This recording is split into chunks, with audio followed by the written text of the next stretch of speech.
Right, if you're anything like me and you're disorganized, so this is something that I would encourage you to do, right?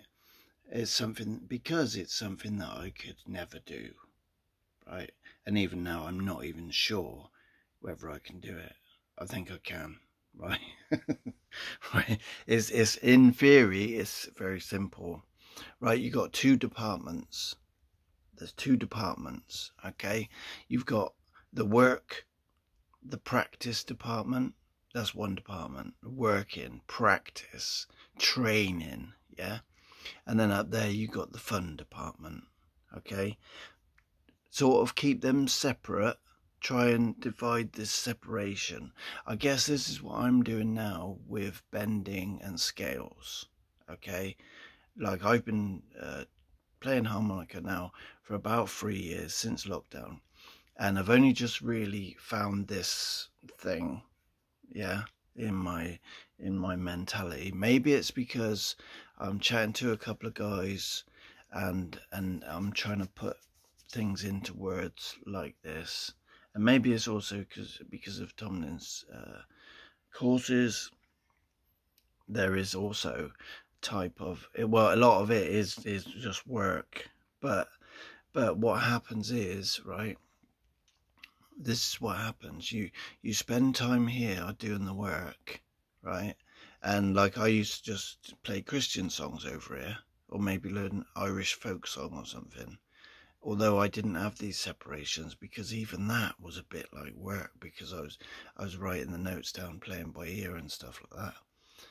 So it was all sort of in there, really, until I could play the song. Then it went over there. So, but now it's like, right, bending and scales. Bending and scales, some theory and some blues, 12-bar blues practice, as in try and understand it and all that sort of thing. It's that, all that stuff's really down there for me at the moment. But what happens is, when I'm having fun, some of this stuff goes over there, because this stuff now becomes natural, automatic, yeah. So this sort of goes back to a video that I just made for beginners that I've at the moment. It's unlisted, so you can't watch it unless you got the link. For bend training, right, or even for single notes, stick to one harmonica. In that department, stick to one harmonica.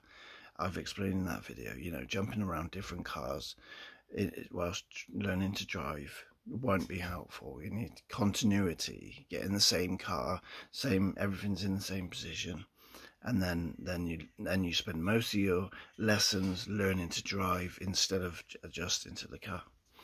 Okay, so bending and the same harmonica. But let's say you've got various harmonicas, models and brands. Then once you've had your practice, your work, your bending stuff, your scales and all that, then go and have fun with your different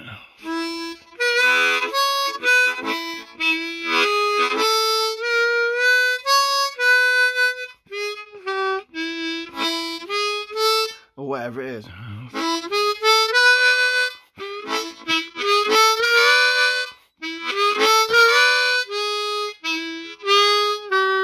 Whatever it is,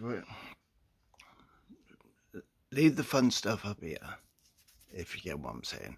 Try and separate the two, right? Music, playing songs and all that, jumping around on different harps, up there, yeah? Beginner stuff, I'm talking beginner stuff. If you're a long-term player, then you know what you're doing and you can do what you want. And actually, a lot of long-term players, right, stick with the same one or two harmonicas. Yeah, if you watch these guys, these pros, often they're on the same harmonica, similar harmonica all the time, because that's what they've learned to trust, and they've got good at it. Do you know what I mean? So they don't jump around all the time. But some people like to jump around on different things. But I'm talking bending, scales, training, learning single notes. Give yourself 2 departments: workhorse, fun. Workhorse, fun. If you found that helpful, then use it.